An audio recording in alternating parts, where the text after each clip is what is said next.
Good morning, sisters and brothers. Good morning. On May 20th, 2011, AFL-CIO President Richard Trump issued a statement in which he said the following.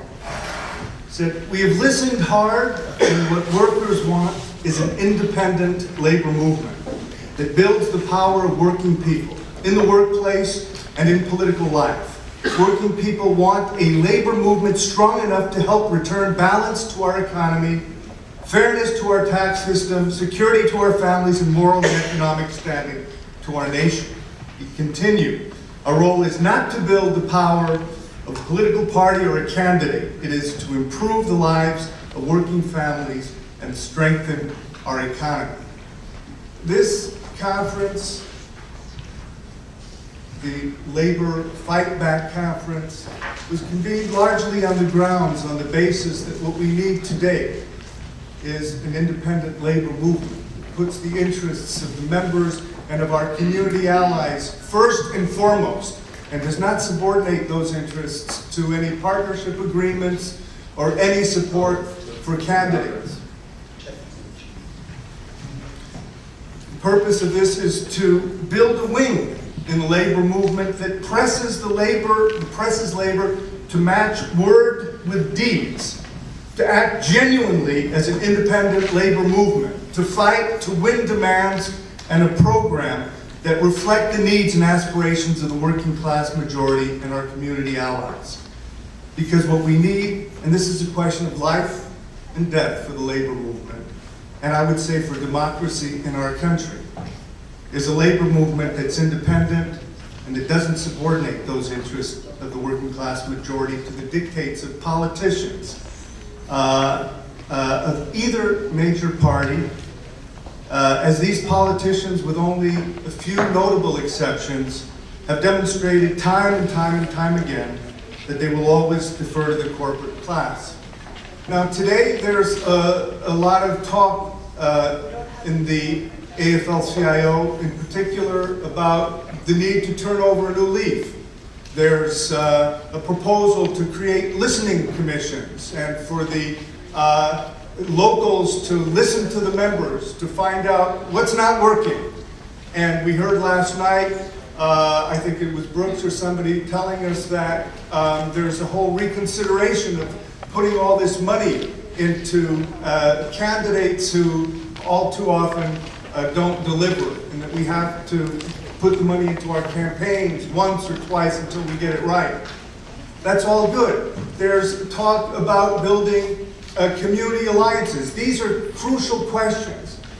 But the central one, and I want to illustrate this, I think, through recent experience, if we don't act independently, if we don't deal with this question of what does it mean to build an independent labor movement, our alliances or our tactical shifts on this or that question, in my opinion, will not be able to give us the results, will not be able to take us to where we want to go.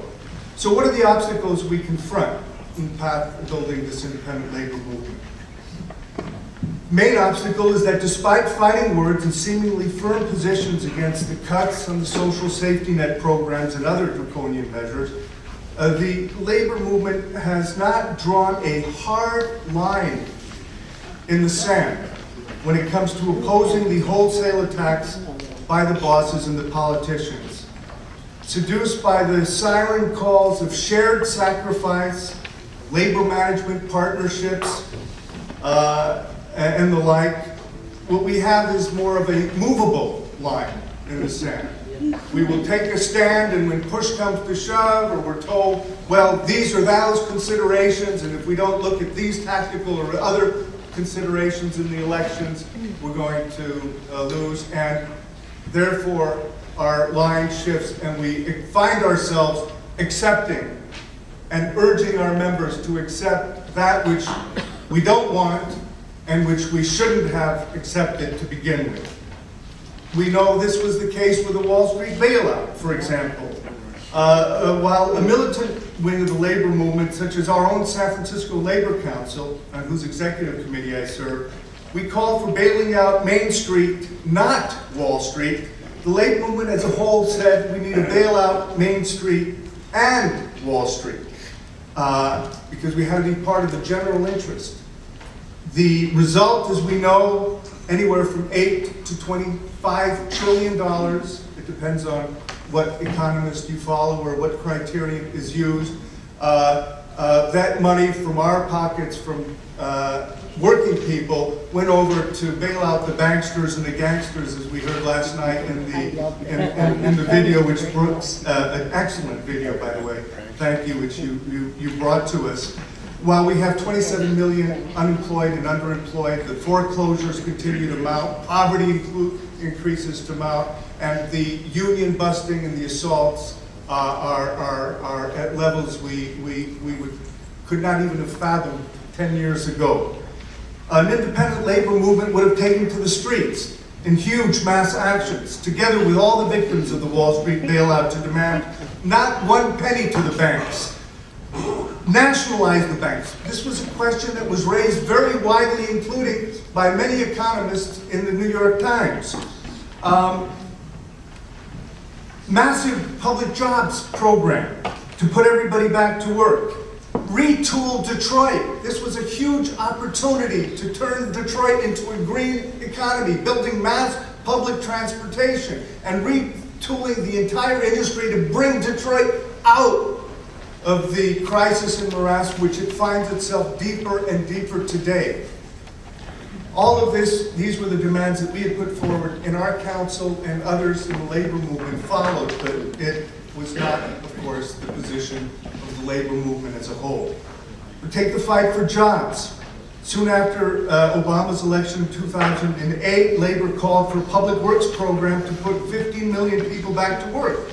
But when President Obama announced his Jobs Act, and by the way, he came back to it in his State of the Union address in February of this year, putting the accent on the question of the public-private partnerships, and a lot of the language, when you look at the speech, speak to privatizing public jobs, saying that we have to work with the private sector to rebuild our failing schools. This is the code language for shutting down, closing, and privatizing that Karen Lewis and the Chicago teachers are up against. And when we had that, unfortunately, the labor movement dropped the call for the 15 million for the public works and went along and said, well, the Jobs Act is the best we can do. A Jobs Act which at best would create 1 to 2 million jobs according to its own economists, and mostly, and not even enough to keep up with the new influx of workers into the workforce. Our role is not to build the power of a political party or a candidate, Trump has said. Take the issue of immigration reform today. Eddie Rosario raised this last night. Our labor movement, as a result of 10, 15 years of struggle, adopted a position which Eddie Rosario referred to, 1999. Many of us led that fight at the Los Angeles Convention to get amnesty, to get no to the guest worker programs, because there's work to be done by folks here who could do that work if the working conditions were improved, if there were actual labor rights in the fields and in the service industries such as restaurants and others. And we won in the labor movement those demands. Today, when Obama, largely for electoral reasons, because he understood correctly that the Latino vote was pivotal in the 2012 election, because he responded, and this is a very important part of it, to the movement that has been building for immigration reform. It's not all just a mechanism to co-opt. It was a partial response to this movement that has been building. The largest demonstrations in the history of the country, in fact, were in 2006, March, April, and May. 7 million people at different times, and not just immigrants. It was union members in city after city, unions and undocumented immigrants, and immigrants mobilizing together against the Sensenbrenner bill. All of that today leads us to what? There's an immigration bill. Obama says he's for it. that is a border security first, that will continue to criminalize workers in the workplace through e-verify and secure communities, because immigrant workers are going to continue to come so long as the conditions in those countries are not addressed by the repeal of these free trade treaties. Obama's now just calling for the new Trans-Pacific Partnership Agreement, which is NAFTA on steroids, or the Transatlantic Agreement with Europe. All of these, and where's our labor movement? Yes, there's statements. I'm on the blog. We get a statement saying we disagree with this profoundly. But where is the action? Where is the mobilization? Where is labor's voice saying, we want an immigration reform? Yes, we want a path to citizenship, but we don't have to accept all the trade-offs that you ask us to accept in the name of that path to citizenship, to appease the corporate interests. Labor should put its own interest. What happens in the balance of forces, what happens in the negotiation, whether we can win it all or not, that's part of the struggle. But let's put our demands first. Let's fight for what we want, for what we voted at our convention, and not what the politicians tell us is acceptable or is feasible. That is building an independent labor movement. That is building an independent labor movement. It brings us to the issue of the Social Security, Medicare, and Medicaid. And I'm going to end with these questions. The President talks about in his State of the Union that we have to, quote, have a balanced approach to deficit reduction with spending cuts and revenue and with everybody doing their fair share. Again, this concept of fair share and shared sacrifice. And he went on and said the biggest driver of our long-term debt is the rising cost of health care for an aging population. And those of us who care deeply about programs like Medicare must embrace the need for modest reforms, including co-pays, including jacking up the price of the premiums and all the rest. I don't need to go into it. You know the extent that the cuts represent. And we have Richard Trumka saying the president's budget is more than numbers. We believe that it's, while cutting Social Security benefits and shifting costs to Medicare beneficiaries, while exempting corporate America from shared sacrifice, is wrong and indefensible. It's wrong and indefensible without any conditions. It's not while exempting them from shared sacrifice. They will claim, and it's not impossible that they'll throw in a few sweeteners of shared sacrifice. Yeah. And then where are we? We're disarmed. It's that little exit door, that little hatch that's left open, and that there we don't build. And how does that reflect itself in the movement? And I'm going to conclude with this. If your view is that ultimately you have to play the game, and you can only go so far as the politicians will accept, then the actions that you take in the street are circumscribed by that. In other words, you're not going for broke. You're not going to win everything you can. You're going there to pressure for a better deal within what is acceptable. We have to break out of that.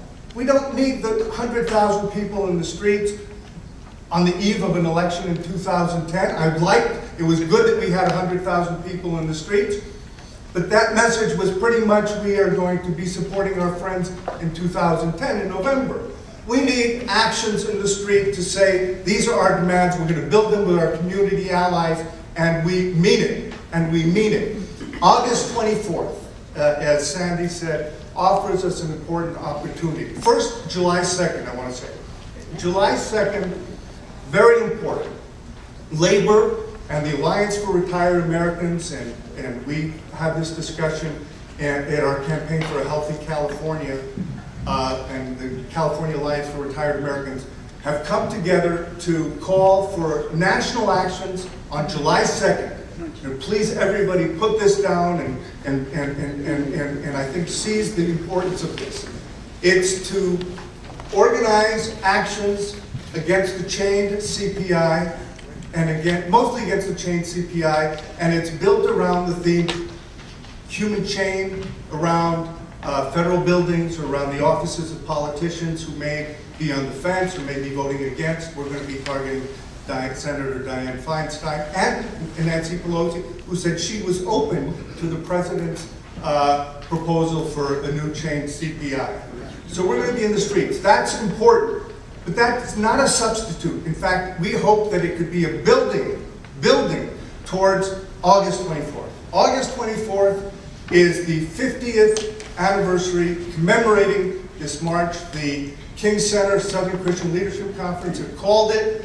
AFL-CIO has not called it. It said we endorse the general program of the events of the commemoration, and very possibly because there's the convention of the AFL-CIO in September, they don't want it, they're hesitant or don't want to commit resources. This is where we come in. This is where an independent network comes in. This is where a labor fight-back network, which we're hoping that we can formalize this weekend to allow us to be in touch, to help coordinate our activities. We are hoping that we can weigh in and say to the labor movement, we need to be in the streets on August 24th. What better time than the 50th anniversary to connect up with this struggle that Sandy referred to be in the street? It's a no-brainer. And if the labor leadership is not willing to put its resources, let's get our unions out in the streets. Let's get them to be there, because there's going to be an action. And let's drag them kicking and screaming so that they have to be there, because they don't want to look bad, because the unions, because the black community, because our allies are going to be there. Let's build that fight back movement. This is a huge opportunity. So I leave you just with that. I want to remind you that there's a sheet going around for endorsement for the 24th. And very importantly, a resolution, a model resolution. We adopted it after a long discussion in our Labor Council, and the North Shore Federation of Labor in the Cleveland area adopted that on May 8th. A similar resolution. It's going to be that kind of coordinating our activity, being out in the streets, building a fight-back movement that's going to give us an independent labor movement that can succeed in winning our demands. Thank you, sisters and brothers.